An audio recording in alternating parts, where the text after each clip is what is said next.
Welcome, history lovers and curious minds, to our in-depth journey through time, the rise and fall of the Roman Empire.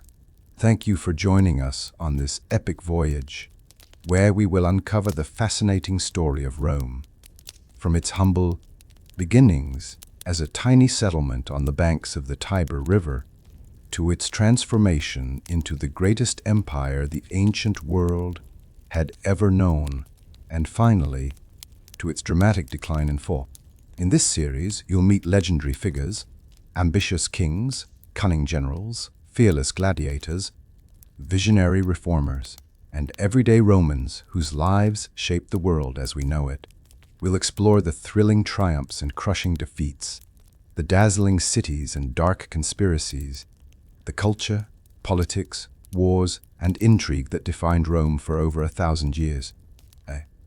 Whether you're a seasoned scholar or new to Roman history, our goal is to bring these stories to life in a way that's both enlightening and entertaining. So settle in, open your mind, and prepare to be transported to an era of glory, ambition, and breathtaking change. Let's begin the adventure together. Our story begins not with a mighty city, but with a legend. According to Roman mythology, Rome's origins trace back to twin brothers, Romulus and Remus, abandoned as infants on the banks of the Tiber River. Raised by a she-wolf in a cave known as the Lupercal, the boys grew strong and bold, destined for greatness. As young men, they decided to found a city, but fate would drive a wedge between them. Disagreement over the city's location led to tragedy. Romulus, in a fit of anger, killed Remus and became the sole founder of Rome, giving the city his name. From these mythical roots, Rome began as a cluster of simple huts atop the Palatine Hill, surrounded by marshland and thick woods. But the seeds of destiny had been sown. The early Romans were a blend of Latin, Sabine, and Etruscan peoples, each bringing customs and beliefs that would shape the city's identity. 40. Rome quickly grew from a humble village into a gathering place for outcasts, exiles, and adventurers seeking new lives. These beginnings set the stage for a society both fierce and adaptable, guided by a belief in their unique fate. In time, the world would know their name. But for now, Rome was simply a dream rising from the wilderness. After the mythical founding by Romulus, Rome entered its age of kings, a time of bold rulers and remarkable change. For nearly 2.5 centuries, 7 legendary kings presided over the city, each leaving a distinct mark on its identity and growth. These monarchs included Romulus, the founder and first king, Numa Pompilius, who brought peace and religious order, Tullus Hostilius, a warlike leader, and Ancus Marcius, who expanded Rome's territory and built the first bridge across the Tiber. The kings weren't all Romans. Some were of Sabine and Etruscan descent, demonstrating early Rome's openness to outsiders. Under these rulers, Rome transformed from a cluster of huts into a fortified city with temples, public spaces, and early laws. The Forum, the heart of Roman life, emerged as a place for politics and trade. While kingship brought stability, it also created tensions. The king's power was nearly absolute, but as the city grew, so did the desire for more inclusive governance. Traditions established by the kings, from religious festivals to social hierarchies, would shape Rome for centuries. Yet, as the monarchy flourished, seeds of future conflict were quietly being planted among the city's ambitious and restless elite. As Rome's population grew, the city faced a major crisis. There simply weren't enough women to ensure its future. In an act that would become both infamous and foundational, Romulus devised a plan. He invited neighboring tribes, especially the Sabines, to a festival, promising friendship and hospitality. When the Sabine families arrived, the Romans, on a secret signal, seized the young women and drove away the shocked men. This act, while brutal, was not merely about abduction.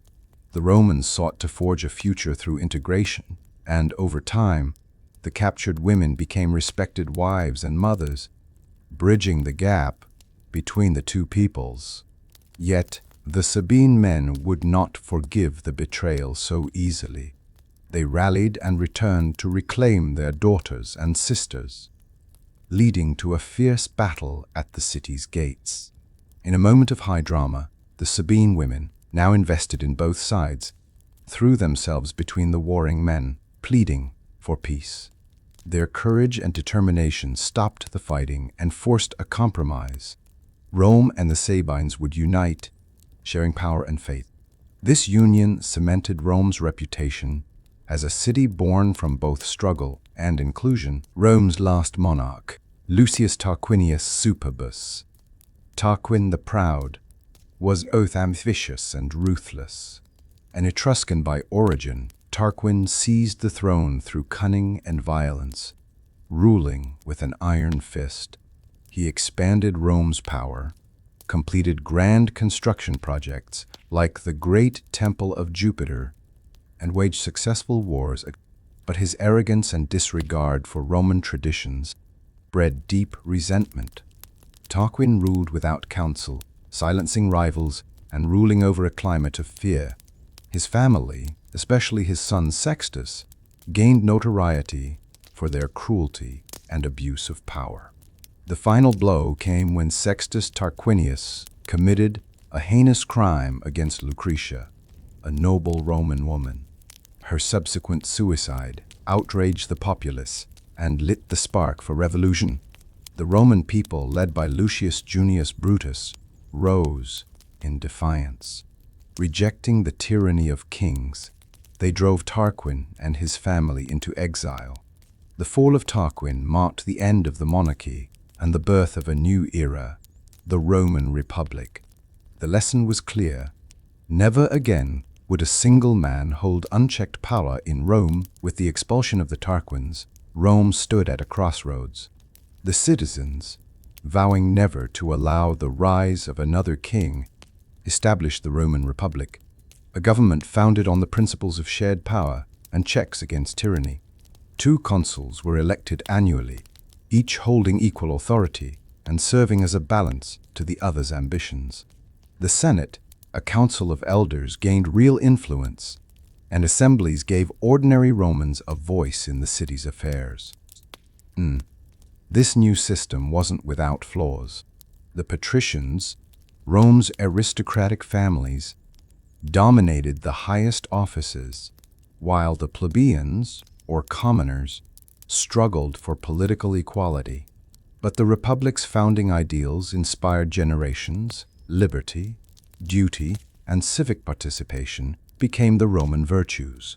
Rome's new government was soon put to the test by both internal and external threats.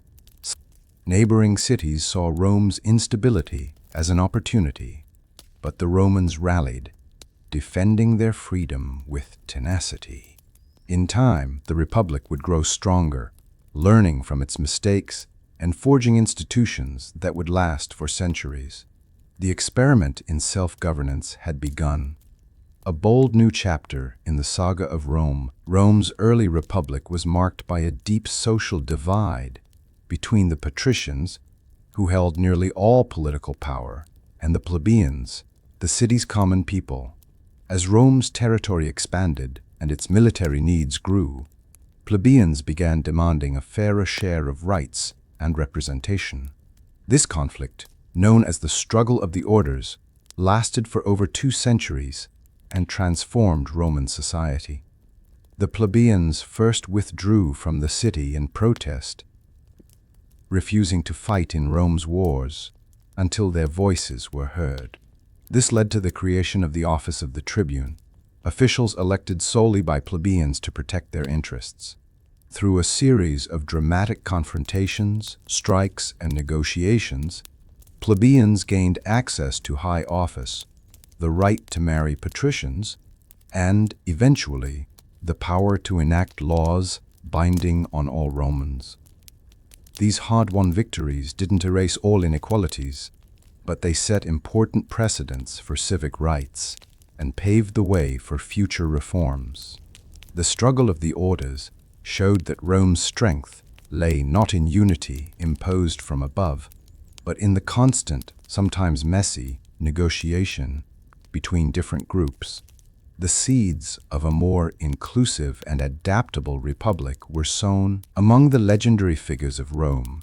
None embodied the ideal of civic virtue more than Lucius Quinctius Cincinnatus. A humble farmer, Cincinnatus was called upon to save Rome during a time of dire military crisis. The Senate appointed him dictator, granting him absolute power for 6 months.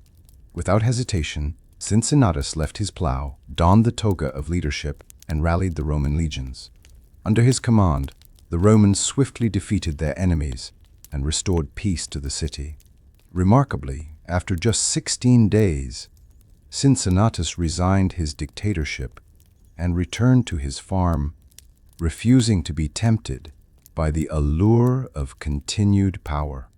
His selflessness and commitment to the Republic's ideals became the gold standard for Roman leaders. Cincinnatus's story was told for generations as an example of how true greatness lies in service and humility, not personal ambition. His actions set a moral precedent. Rome's leaders must always place the needs of the Republic above their own desires. This lesson would echo, sometimes followed, sometimes ignored, throughout the empire's long history. In Sambajgosa's BC, Rome faced its darkest hour. The fierce Gallic tribes, led by Brennus, swept down from the north, crushing Roman armies at the Battle of the Allia. The Gauls marched unopposed into the city, pillaging homes and sacred temples. Terrified citizens fled to the hills or crowded onto the fortified Capitoline Hill, the last bastion of resistance. As the Gauls ransacked the city, a few defenders stood their ground, including legendary geese in the temple of Juno, whose honking famously warned Romans of a surprise attack. Eventually, with starvation looming, Rome agreed to pay a massive ransom in gold to secure the invaders' withdrawal. When Roman leaders protested that the Gauls were using heavier weights, Brennus famously tossed his sword onto the scales and declared, "Vae victis!" Woe to the vanquished. Though the city was left in ruins, the Romans' spirit was unbroken. They rebuilt with renewed determination, strengthened their defenses, and vowed never again to be so vulnerable. The sack of Rome became a rallying memory, fueling both caution and ambition as the city expanded. Rome's path to dominance in Italy was marked by a series of brutal conflicts with the Samnites, fierce mountain warriors who controlled much of the central peninsula. The Samnite Wars, spanning nearly 50 years, tested Rome's military resolve and adaptability. Early Roman armies, used to fighting on open plains, struggled in the rugged Apennine hills. One of the darkest moments came at the Battle of the Caudine Forks, where Roman legions were trapped and forced to surrender, marching in humiliation under the yoke. But the Romans learned quickly, adapting their tactics and forging alliances with other Italian tribes. Step by step, they gained the upper hand, culminating in a decisive victory that secured control over much of Italy. The Samnite Wars forged a hardened, more disciplined Roman military and fostered a sense of destiny among the people. By absorbing the defeated peoples into the Roman system, often granting varying degrees of citizenship, Rome expanded both its territory and its cultural reach. The city was no longer just a local power.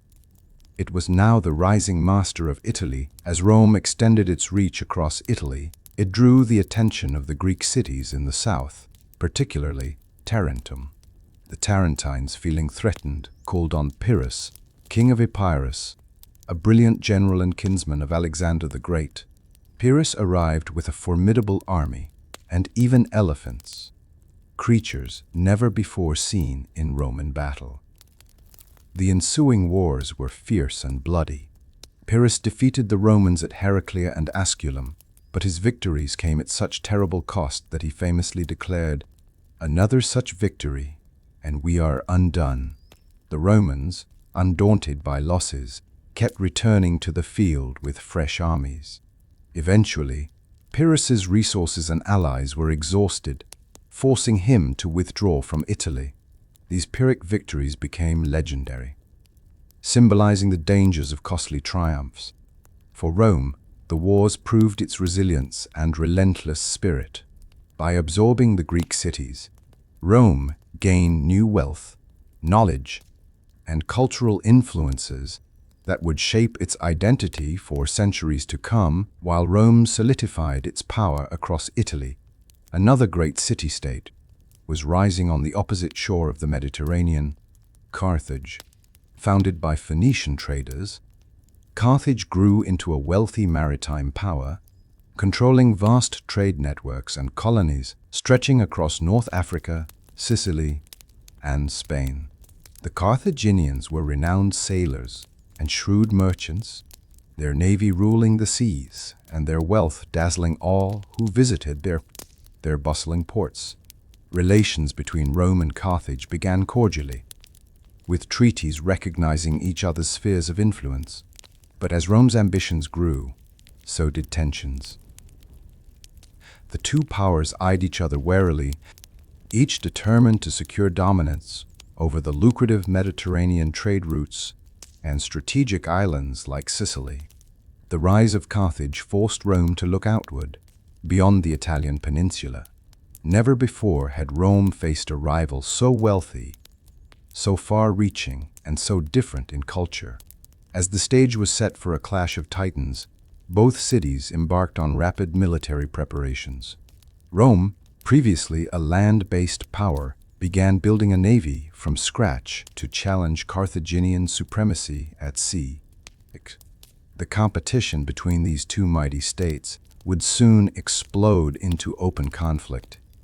The Punic Wars, forever changing the fate of the Mediterranean world and setting the course for centuries of struggle and rivalry. The First Punic War erupted in Lotius BC, igniting a 23-year struggle for supremacy over Sicily and the Western Mediterranean.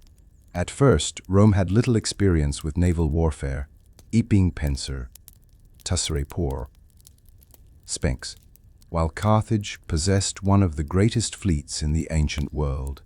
Undeterred, the Romans showed characteristic ingenuity, capturing a Carthaginian warship and using it as a blueprint to build their own navy. The conflict quickly turned into a brutal war of attrition, with land battles raging across Sicily and naval clashes, testing both sides' endurance. Romans introduced the corvus, a boarding bridge that allowed their soldiers to turn sea battles into infantry engagements, leveling the playing field against the superior Carthaginian sailors.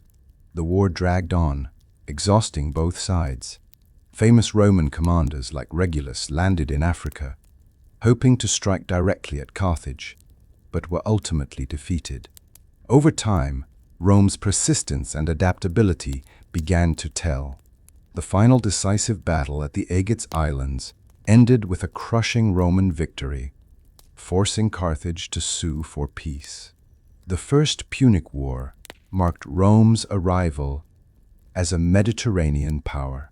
Sicily became Rome's first overseas province, and both sides licked their wounds, knowing that the rivalry was far from over.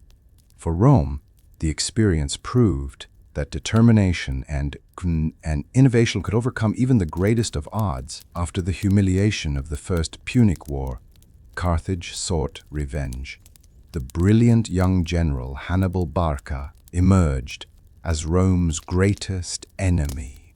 Raised on tales of Rome's treachery and sworn by his father to eternal hatred of Rome, Hannibal assembled a formidable army, including his famous war elephants, and launched an audacious invasion of Italy itself.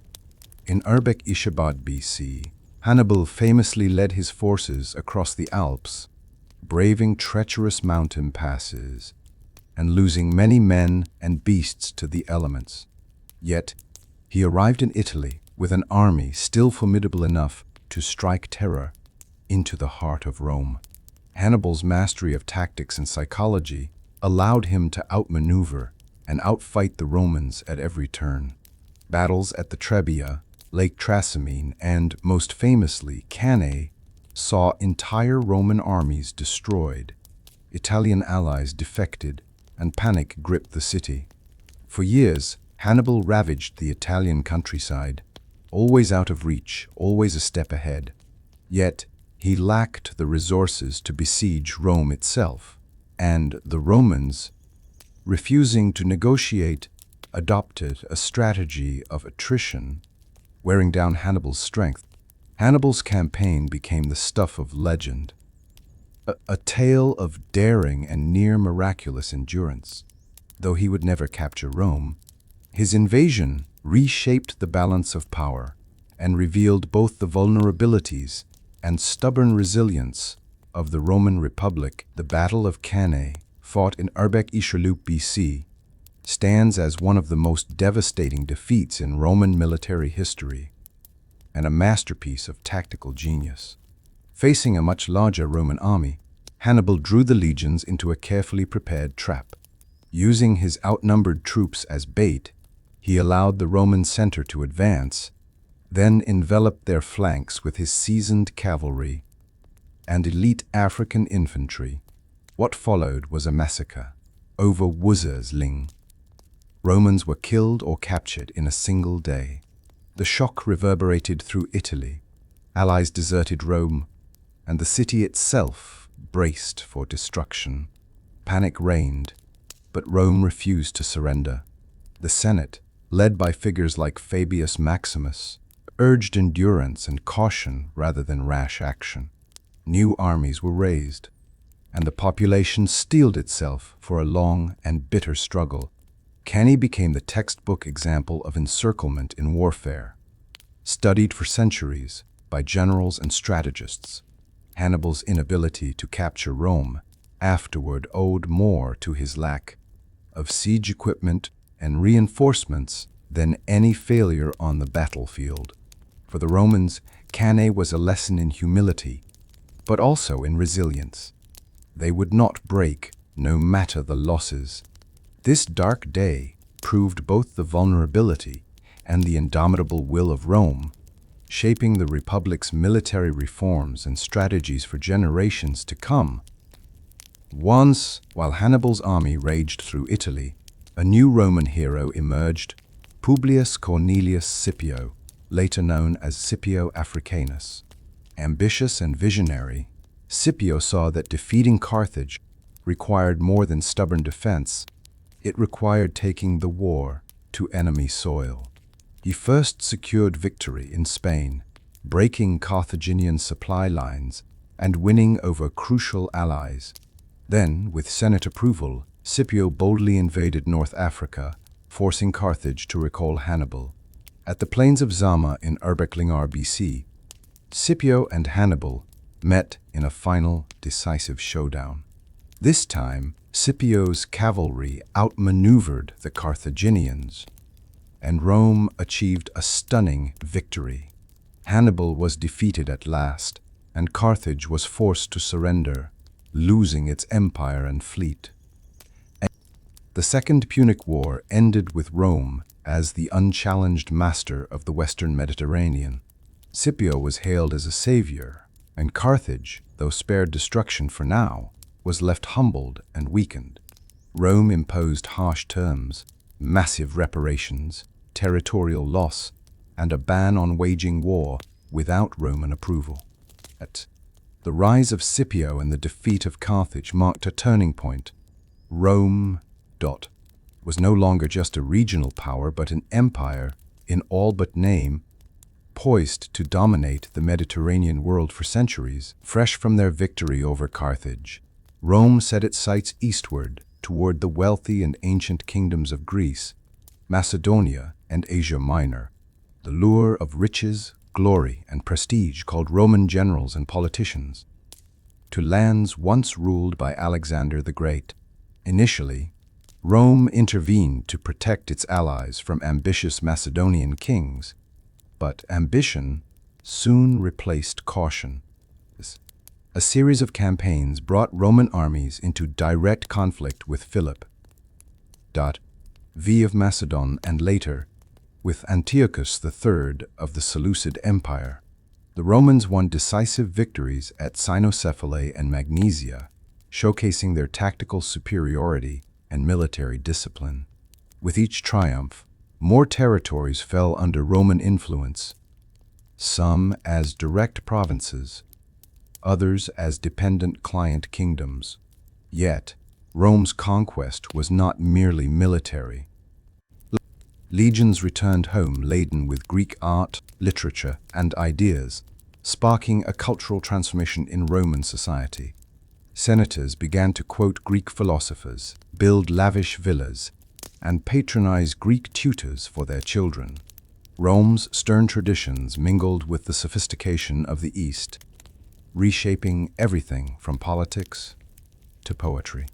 The expansion eastward marked Rome's emergence as a truly international power. However, it also introduced new challenges: managing distant provinces, coping with sudden wealth, and navigating the intrigues of Greek and Eastern courts. For many Romans, this was an era of both boundless opportunity and unsettling change, a new world dawning beneath the shadow of Rome's ever-growing eagles. As Rome's empire grew richer, deep social divisions emerged. Land and wealth concentrated in the hands of a few elite families, while small farmers, the backbone of Rome's armies, were pushed into poverty. Into this climate stepped the Gracchi brothers, Tiberius and Gaius, passionate tribunes determined to restore fairness and dignity to Rome's lower classes. Tiberius Gracchus proposed bold land reforms, aiming to redistribute public land to the poor and restore the independent farmer class. His efforts met fierce resistance from the Senate, whose members stood to lose their estates. Despite public support, Tiberius was ultimately murdered by political rivals, marking the first major bloodshed in Rome's republican politics. Gaius Gracchus, undeterred by his brother's fate, expanded the cause, proposing grain subsidies, new colonies, and greater rights for non-Roman Italians. He, too, faced violent opposition and died in the turmoil his reforms provoked. The Gracchi's legacy was profound. Their martyrdom galvanized the common people and set a precedent for political activism and violence within the Roman state. The old balance between elite and commoner was forever disrupted. In their wake, Rome would be plunged into decades of social upheaval, civil strife, and dramatic reform as future leaders sought to finish what the Gracchi had begun. As Rome's borders expanded, the Republic found itself embroiled in endless wars, straining the limits of its traditional citizen armies. Enter Gaius Marius, a self-made general of humble origins, whose military genius would forever transform Rome. Elected consul Marius faced the daunting task of defeating fierce foreign foes, the Numidians in Africa, and the invading Germanic tribes. Seeing that the old system of landowning citizen soldiers was no longer practical, Marius opened army recruitment to the landless poor, offering pay and the promise of land after service. This innovation created a new class of professional soldiers loyal above, all to their commander rather than the Senate or Republic itself. The Marian reforms were a turning point. Rome became a military powerhouse, but at a cost. The balance of power shifted, and the fate of the Republic now rested in the hands of generals as much as senators or citizens.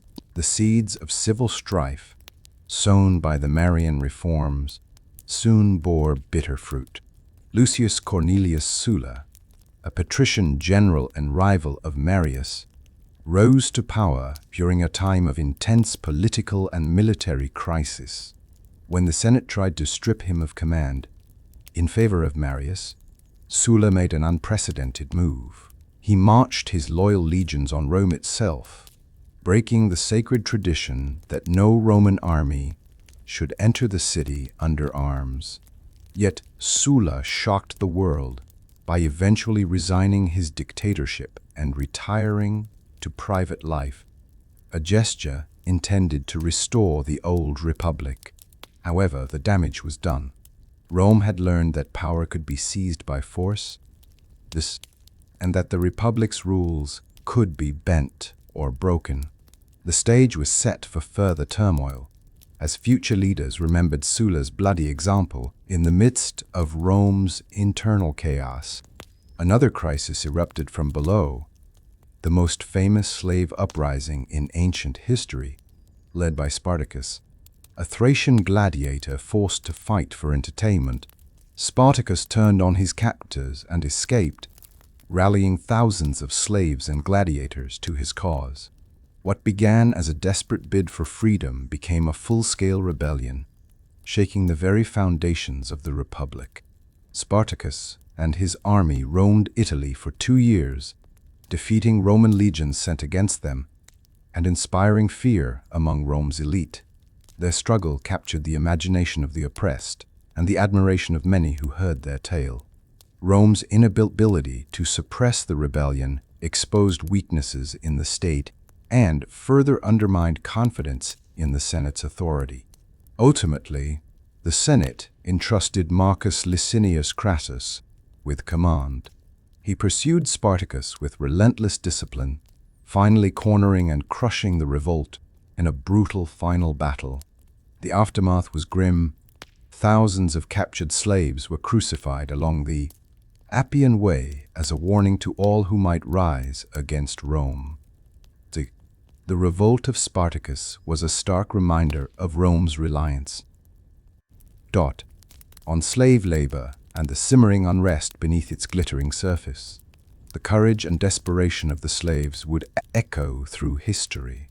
A symbol of the eternal human longing for freedom, Pompey won glory by clearing the Mediterranean of pirates and adding new provinces, including Syria and Judea, to Rome's growing empire. Crassus used his fortune to gain influence and command, but coveted military greatness to match his rival. Together, they manipulated elections, bent laws, and marginalized the Senate, setting new precedents for individual power over republican tradition. Yet their alliance was fraught with tension. Both men were driven by pride and suspicion, constantly maneuvering for advantage. Crassus sought war with Parthia to cement his legacy, while Pompey basked in popular support and sought to secure his own political base. Their rivalry foreshadowed the instability that would soon engulf Rome. The rise of Pompey and Crassus further undermined the fragile checks and balances of the Republic. Rome was now a stage for titans, with ordinary politics giving way to the ambitions of larger-than-life personalities. The seeds of the next great crisis had been sown, rising swiftly through the ranks of Roman politics.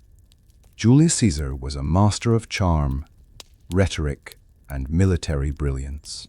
Building on his alliances with Pompey and Crassus, Caesar secured the consulship and then a proconsular command in Gaul, launching one of the most audacious campaigns in Roman history.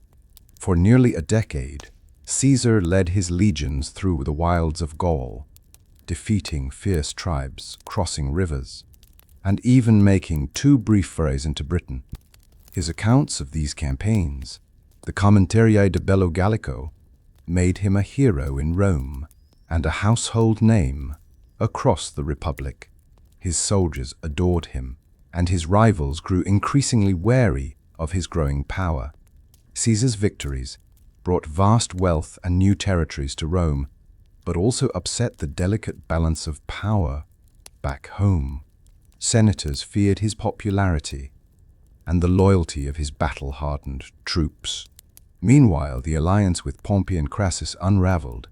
Crassus fell in Parthia, and Pompey became Caesar's rival. A conspiracy formed among senators who saw Caesar's rule as a mortal threat to the Republic's ancient traditions. Led by Gaius Cassius and Marcus Junius Brutus, ironically, one of Caesar's protégés, the plotters saw themselves as saviors of liberty. On the Ides of March, 66 BC, as Caesar entered the Senate, they struck. In a frenzy of daggers, the dictator fell at the foot of Pompey's statue, uttering, according to legend, "Et tu, brute?" The assassination sent shockwaves through Rome and the world. Instead of restoring the Republic, Caesar's murder plunged Rome into chaos. Factions quickly formed. Some hailed the conspirators as heroes, others as traitors. Caesar's death left a vacuum that no one man, or even the Senate, could fill. The Ides of March marked not just the end of a man, but the death knell of the old republic. The struggle for Rome's future had only just begun. In the aftermath of Caesar's death, his friend and loyal lieutenant Mark Antony rose to prominence. While the Senate struggled to reassert control, Antony delivered a passionate funeral oration that whipped the Roman people into a frenzy against the assassins. Struggle soon escalated, with Antony forming the second triumvirate alongside Octavian, Caesar's adopted son Procage, and Lepidus, to hunt down Caesar's murderers. After the defeat of Brutus and Cassius at Philippi, Antony took command of the eastern provinces. There, he met the legendary Cleopatra VII of Egypt, a ruler renowned for her beauty, intellect, and political savvy. Their love affair became the stuff of legend, entwining the fates of Rome and Egypt. Together, they dreamed of an Eastern empire to rival Rome itself. Back in Rome, suspicion and rivalry grew between Antony and Octavian. Propaganda painted Antony as seduced and corrupted by Cleopatra, undermining Roman values and plotting to shift power eastward. As tensions escalated, the two sides clashed at the famous naval battle of Actium in Censor BC. Octavian's forces triumphed. Antony and Cleopatra, realizing all was lost, chose suicide over capture. Their tragic end marked the demise of the Hellenistic world and the final victory of Rome over its last great rival. Octavian would soon become Augustus, the first Roman emperor, ushering in a new age. With Antony and Cleopatra gone, Octavian stood alone as the master of Rome. Clever, pragmatic, and deeply aware of the dangers of unchecked ambition, he carefully maneuvered the transition from republic to empire. Taking the title Augustus, he outwardly respected republican traditions, while consolidating absolute authority in his own hands. He became Rome's first emperor, not by open declaration, but by patient, subtle accumulation of power. Augustus embarked on a massive project of renewal, claiming to have found Rome a city of brick and left it a city of marble. He reformed the government, stabilized the economy, and encouraged traditional Roman values. His long, mostly peaceful reign became known as the Pax Romana, the Roman peace. Roads, aqueducts, and monuments sprang up across the empire, connecting its far-flung provinces as never before. Augustus's leadership brought stability after decades of chaos, winning him both respect and fear. He was careful to cultivate the image of a humble servant of the people, even as he became one of history's most powerful rulers. Even as the Senate retained a ceremonial role, but all true power rested with the emperor, Rome had changed forever. The Republic was gone, replaced by a monarchy in all but name. Under Augustus, the empire began its long golden age, a new chapter in the story of Rome. one destined for greatness and, in time, decline. The reign of Augustus ushered in an era known as the Pax Romana, the Roman peace, a remarkable period of stability, prosperity, and cultural achievement lasting nearly 2 centuries. Rome's borders stretched from Britain to Egypt, uniting diverse peoples and lands under a single, efficient system. With banditry suppressed and the great Roman roads and sea routes secured, commerce flourished as never before. Goods, ideas, and people flowed freely from the remote outposts to the heart of the empire. During the Pax Romana, Roman cities blossomed with public baths, theaters, forums, and temples. The arts thrived.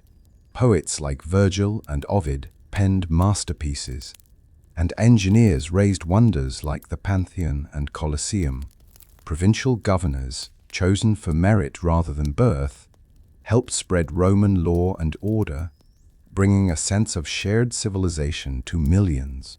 Yet, peace did not mean the absence of problems. The imperial system masked simmering tensions, economic inequality persisted, and the Roman reliance on slavery continued. Revolts flared at the fringes, and succession crises sometimes threatened order. Still, the sheer scale and relative calm of this period were unprecedented. The Pax Romana became the golden standard for good government in Western imagination.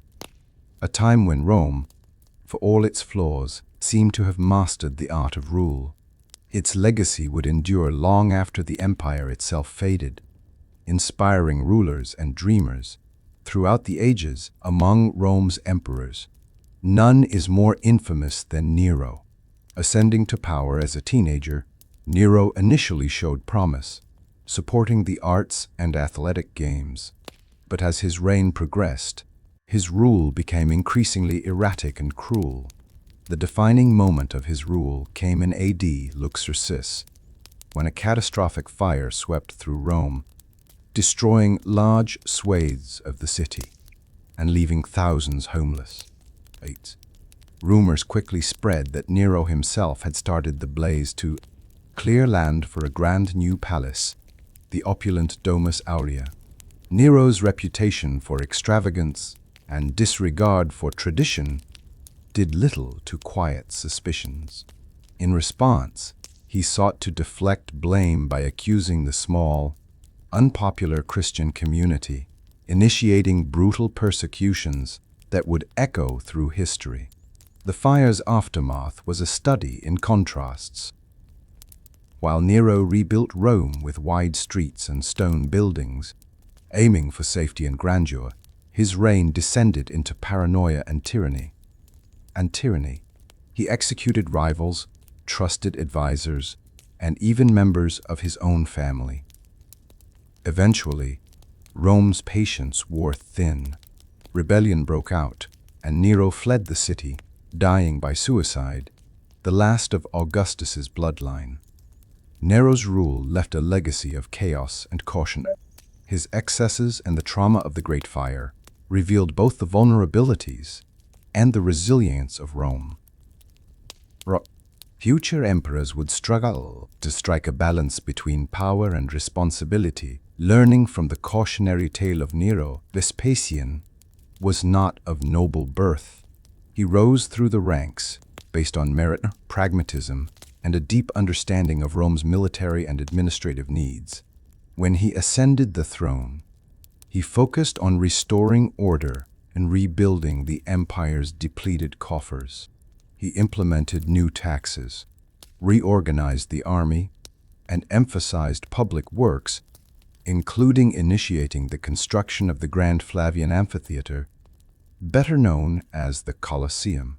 Upon Vespasian's death in 6 CE, his capable and charismatic son Titus succeeded him.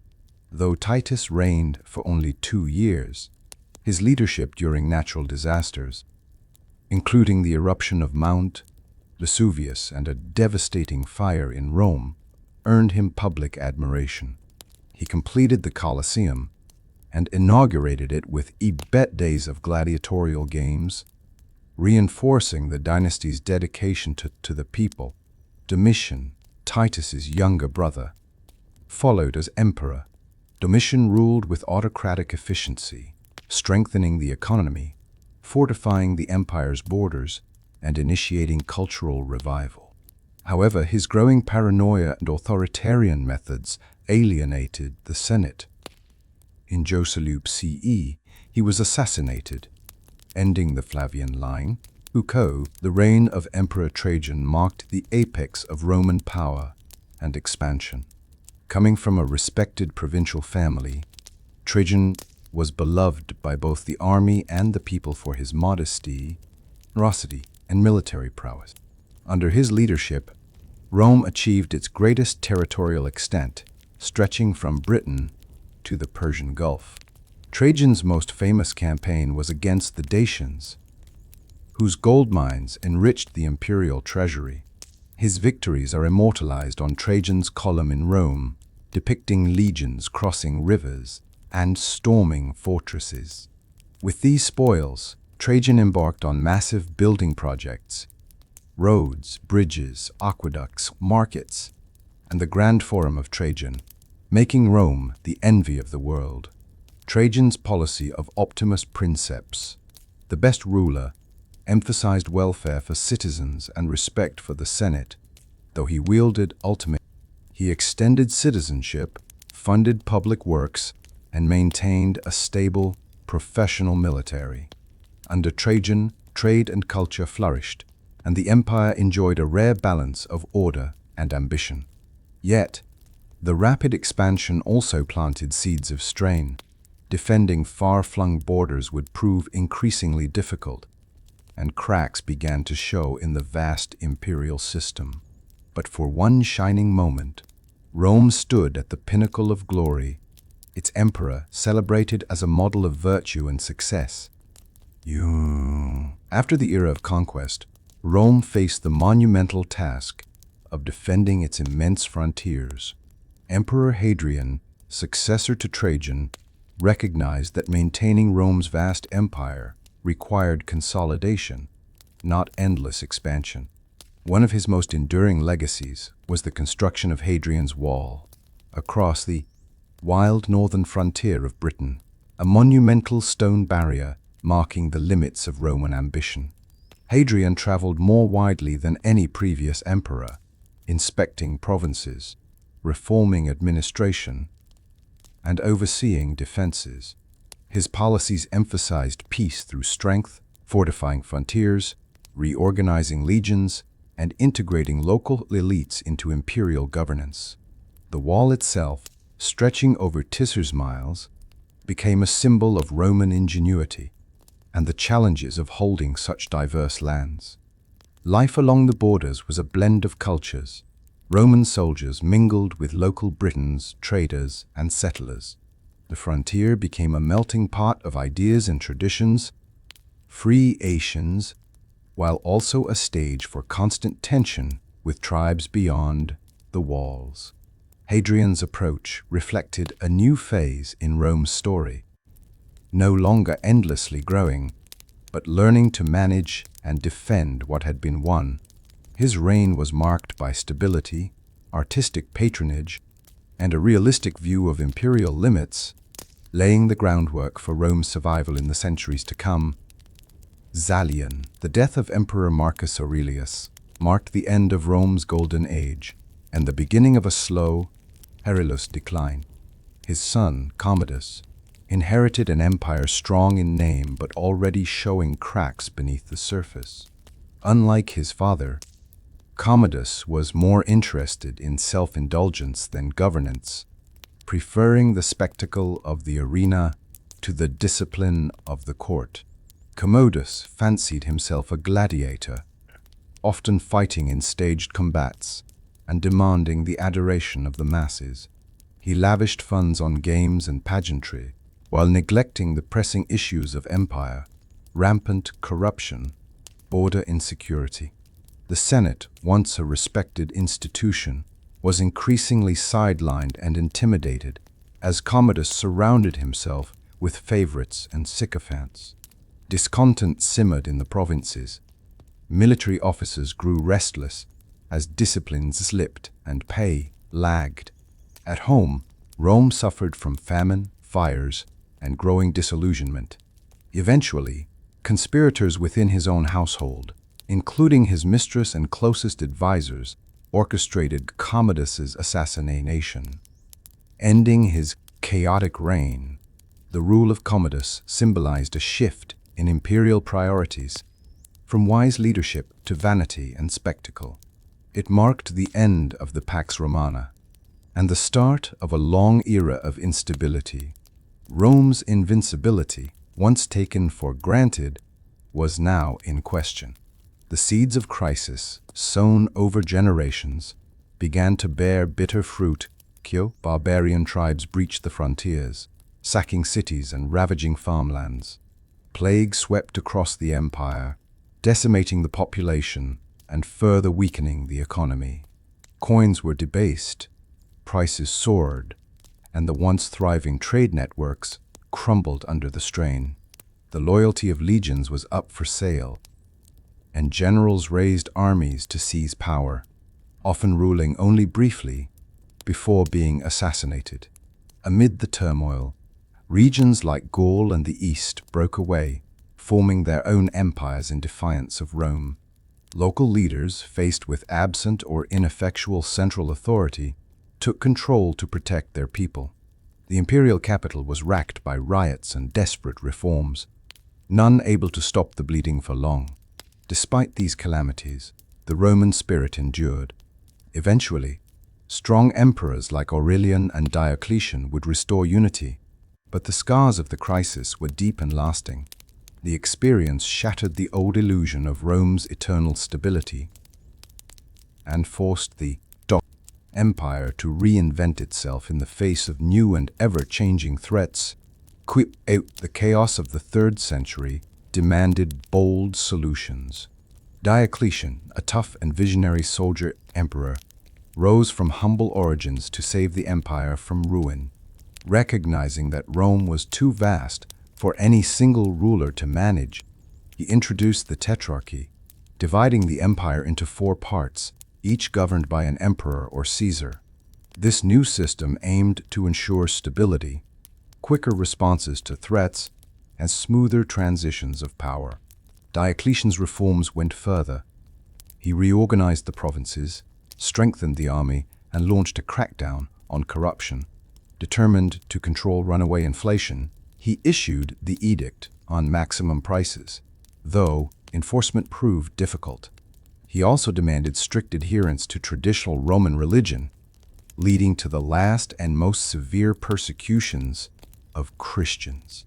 While harsh, Diocletian's measures largely succeeded in halting the empire's collapse. He retired to his palace in Dalmatia, the first Roman emperor to voluntarily abdicate. The tetrarchy, though ultimately short-lived, gave the empire a much-needed reprieve and a blueprint for future administrations.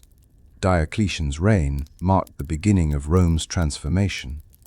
From a unified empire centered on Rome to a complex, multi-part system with new capitals and shifting loyalties, his willingness to innovate and his ruthless pragmatism set the stage for the survival of the Eastern Empire and the eventual rise of Byzantium. The Edict of Milan in Sembi-Isersan AD granted Christians legal status, ending centuries of persecution.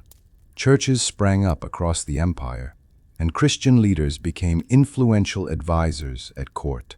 Constantine himself was baptized on his deathbed, forever linking his legacy to the new religion. Politically, Constantine made another revolutionary change. He founded a new imperial capital, Constantinople, on the site of the ancient city of Byzantium. Strategically placed between Europe and Asia, it would soon eclipse Rome in power and prestige, becoming the center of the Eastern Roman Empire for centuries. Constantine's reign marked a turning point. The fusion of imperial power, and Christianity shaped the destiny of Europe and the world. The old gods faded, and a new order emerged, rooted in faith, law, and the vision of a universal church and empire. As the 4th century progressed, Rome's borders came under relentless pressure from migrating and invading barbarian peoples.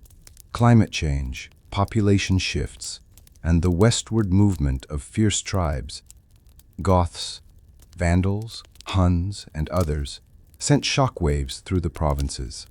The empire, weakened by internal division and stretched defenses, struggled to contain the onslaught. The Visigoths, fleeing the terror of Attila's Huns, sought refuge within the Roman borders, but soon rebelled against mistreatment. In Sembicisherbot AD, the unthinkable happened. Emperor Valens was killed at the Battle of Adrianople, and the Roman field army, for the first time in centuries, the Roman army had been decisively beaten on its own soil by outsiders. Desperate for allies, Roman generals recruited barbarian mercenaries, often granting them land within the empire in exchange for service. But this strategy only delayed the inevitable. Once proud legions now fought alongside, and sometimes against, warriors who owed only conditional loyalty.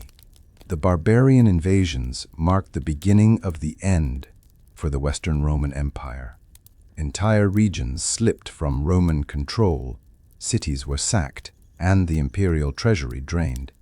The world was changing, and Rome's ancient order could no longer hold back the tide. In the year Sembicisher AD, the unthinkable happened.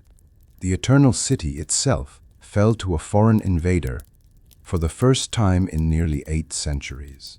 Led by Alaric, the king of the Visigoths, a determined army laid siege to Rome after years of broken promises, mistreatment, and failed negotiations with the Western Roman authorities.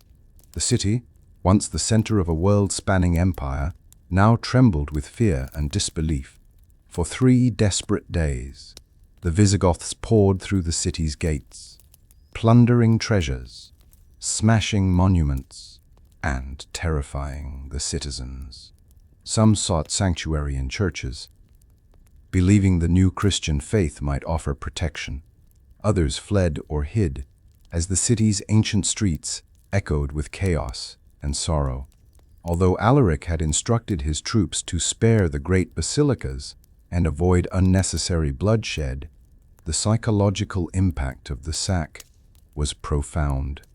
To many Romans and people across the known world, it felt as though the world itself was ending. How could mighty Rome, long thought invincible, suffer such a humiliation?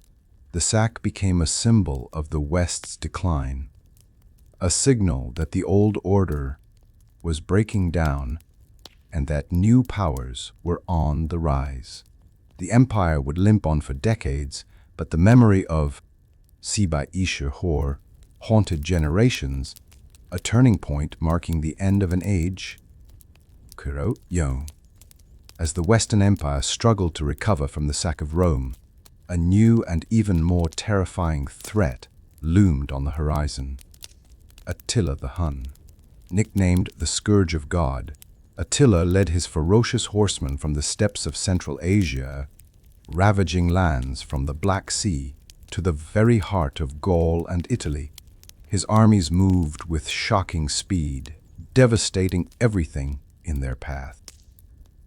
In Sembicisher AD, Attila's advance was checked at the Battle of the Catalonian Plains, where a desperate alliance of Romans and Visigoths halted the Hunnic tide. The battle was fierce and bloody, with neither side claiming a clear victory, but it was enough to slow Attila's momentum. The following year, Attila invaded Italy itself, sacking cities and sending terrified refugees flooding south toward Rome. Legend tells that Pope Leo I personally met Attila outside the walls of Rome, persuading the warlord to spare the city, whether by diplomacy, the promise of tribute, or sheer superstition. remains uncertain. Shortly afterward, Attila died suddenly, and his vast empire quickly fragmented. The threat of the Huns exposed the Western Empire's utter vulnerability and reliance on diplomacy as much as force. The last of Rome's resources were exhausted defending against Attila's fury. The Western Empire, battered and bankrupt, now stood on the brink of final collapse. By the late 5th century, the Western Roman Empire was a mere shadow of its former glory. Its economy shattered, its borders breached, and its armies filled with mercenaries of uncertain loyalty. The empire limped from crisis to crisis. Weak emperors came and went, often controlled by barbarian generals who wielded real power behind the scenes. The final blow came in by Caesar AD, when Odoacer, a Germanic chieftain and leader of the Foederati, barbarian soldiers serving Rome, deposed the last emperor, the boy Romulus Augustulus. The event was shockingly anticlimactic. No great battle, no heroic last stand, just a quiet transfer of power as the imperial regalia was sent east to Constantinople. The Western throne would remain forever vacant. For the people of Italy and the former provinces, life changed slowly at first. Local rulers and new kingdoms rose on the ruins of empire, while the memory of Roman law and culture lingered. In the east, the Roman, or Byzantine, empire continued, but the Western world entered a new era of fragmentation and uncertainty. The fall of the Western Empire was not a sudden cataclysm, but a gradual transformation. It marked the end of ancient Rome and the beginning of the medieval world. Yet, the legacy of Rome, its laws, language, and dreams, would shape the course of history for centuries to come. Though the Western Roman Empire had fallen, its legacy proved indelible and enduring. Roman law became the foundation for legal systems across Europe. Its principles echoed in courts from Paris to London to Washington. Latin, the language of the Caesars, evolved into the Romance languages, Italian, French, Spanish, Portuguese, and Romanian, shaping the way millions would speak and write for centuries. Roman architecture, engineering, and art continued to inspire. Ruined aqueducts and roads still spanned continents, while grand cathedrals and Renaissance palaces drew on Roman styles for inspiration. The memory of the Roman Republic and Empire became the gold standard, against which later rulers measured themselves, from Charlemagne to Napoleon. The Christian Church, which had flourished under Constantine and his successors, preserved Roman traditions, learning, and administration. In the East, the Byzantine Empire, Roman in law and spirit, carried the torch for another 1,000 years, blending Roman strength with Greek culture and Orthodox faith. Rome's fall was not an end, but a transformation. Rome's fall was not an end, but a transformation. The city's legacy lived on in symbols of power, government, and civilization itself. The dream of Rome, its unity, its order, its aspiration for greatness, remained alive in the hearts and minds of all who came after, shaping the world in ways the ancient Romans could never have imagined. Even now, centuries after Rome's fall, the echoes of its empire shape the modern world. From the republican ideals of shared government to the soaring arches of our bridges and cathedrals, Rome's influence remains everywhere. The legal codes that form the backbone of many nations trace their origins to Roman jurisprudence, while the Latin alphabet, language, and calendar are daily reminders of Rome's enduring presence. Our cities bear the marks of Roman planning: grids, forums, amphitheaters, and public baths reimagined as plazas, parks, and stadiums. The stories of Caesar, Cicero, and Augustus continue to inspire art, film, and literature. Words like Senate, citizen, and empire still resonate with power, carrying lessons and warnings from a world long vanished. Perhaps most profound is the idea that Rome, for all its flaws and failures, aspired to unity and civilization on a vast scale. Its struggles with liberty and authority, justice and ambition, remind us of our own challenges. Rome's story is a mirror in which we see both our achievements and our vulnerabilities. As we look back, we find that Rome never truly disappeared. It was transformed, its spirit woven into the fabric of human civilization. To study Rome is to understand ourselves, to recognize the foundations on which our world was built, and to glimpse the heights and dangers of power and vision. Thank you for joining us on this epic journey through the rise and fall of the Roman Empire.